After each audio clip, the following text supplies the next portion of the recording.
Hello, good afternoon, everyone. This is a beautiful Saturday afternoon here in Indiana, and this is Woody Collins with Congo Helping Hands, and we're going to do a little talking about Congo today, as usual. Thank everybody for stopping by today. And first item that we want to talk about, we got two items we're going to talk about. Let me tell you what those are. Is the malnutrition rate is going up in the central Kasaï regions. And the second is we're going to be talking about Ebola, the Ebola ongoing threat of Ebola cases that's increasing in in Western Congo. So let's get started. Uh, As I said, my name is Woody Collins. I'm with Congo Helping Hands, and we do work in the Democratic Republic of the Congo. Uh, Currently, I'm here in Indianapolis at home, waiting out for them to open up the country today. Hopefully, that they're going to open it back up, and flights will start back tomorrow. I was on the phone, was on a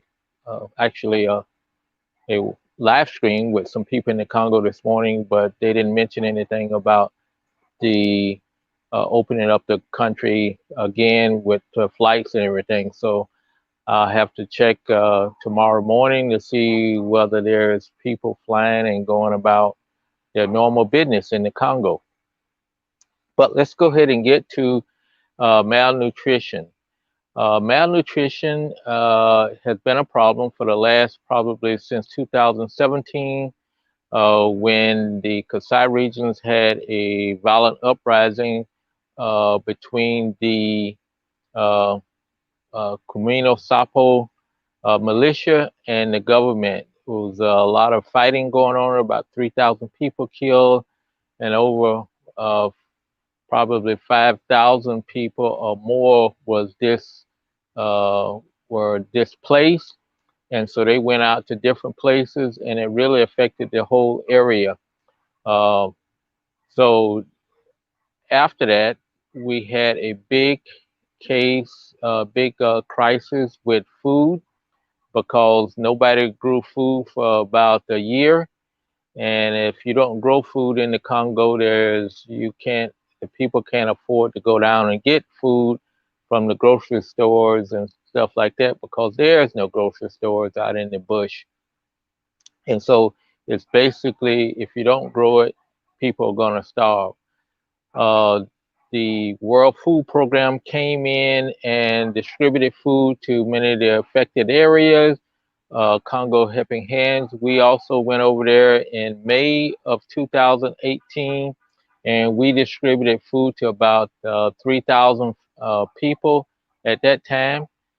And then I went back over again in later 2018, thinking everything was, and also in 2019 I was there, and it appears that was getting back to normal. People were growing stuff, and also the World Food Program had actually pulled out of the area and stopped distributing food.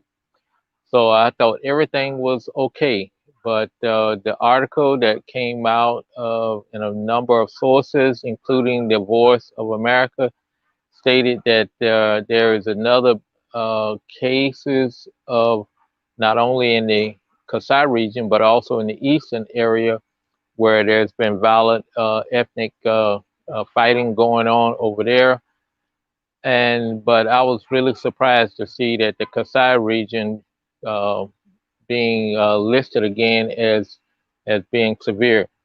What they state is they estimated about 15.6 million people in the Congo is in danger of going out of food and mass starvation, and they hoping that they can get some money to ease that before it eclipses what's going on in Yemen.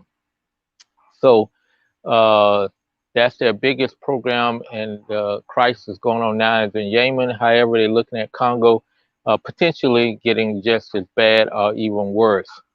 Uh, and in the overall in the Congo, about 42% of children are stunted, have stunted growth for age of 5, and that's the biggest percent in southern Africa, in the southern region of Africa, basically the sub-Saharan Africa.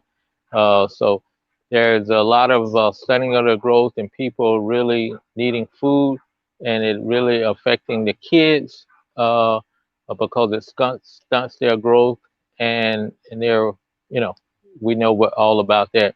So it's coming from not eating enough food and not eating, having the necessary nutrients in their body.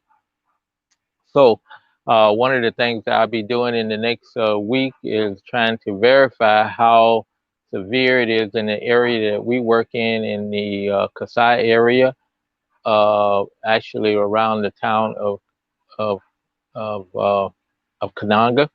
So I'll be checking with the people there to see what's going on and whether that the WPF, the World Food Program, is back in that area distributing food again, and we'll see what's going on.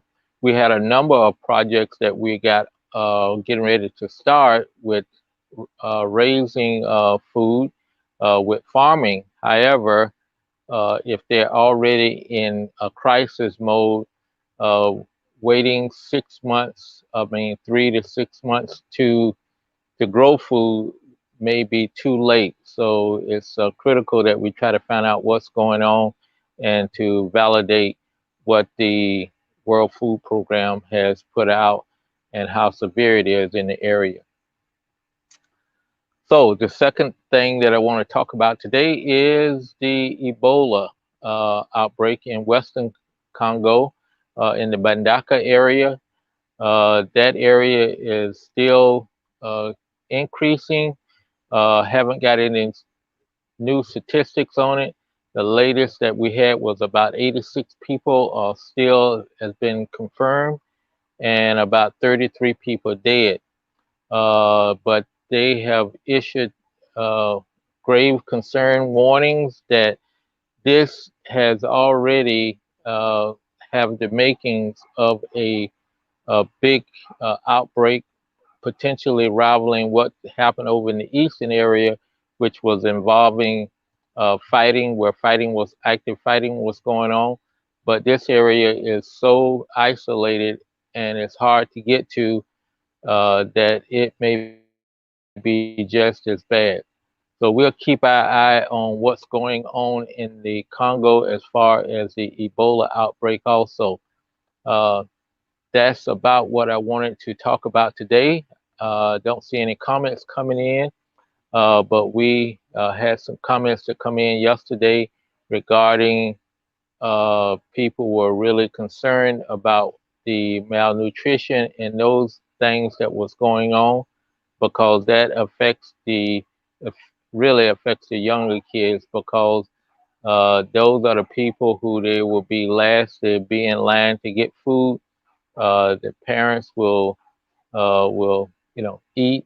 Then they will, whatever is left, they may take care of their children and everything. So that's just the way they kind of do things.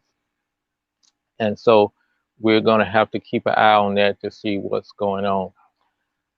So I will close out today, Saturday afternoon. Hope you're having a good time. And let's see, I see Philip Maya. He's listening today. So thank you, Philip. Good that you was tuned in today, and we'll be back tomorrow at the same time at 3 o'clock. So hope everybody attend their religious services of their choice, either today or tomorrow. And what we'll do is talk about what's going on in the Congo uh, tomorrow. So have a blessed evening. Take care of yourself and be safe. And as we do here in Indiana, we mask up as much as possible when we're outside and we can't be uh, socially socially distanced between one another. So take care, and we'll see you tomorrow. And thank you again, Philip, for tuning in. And if you have any questions, please reach out to me, and we can get you an answer on those type things. So take care, and we will talk to you tomorrow. And don't forget to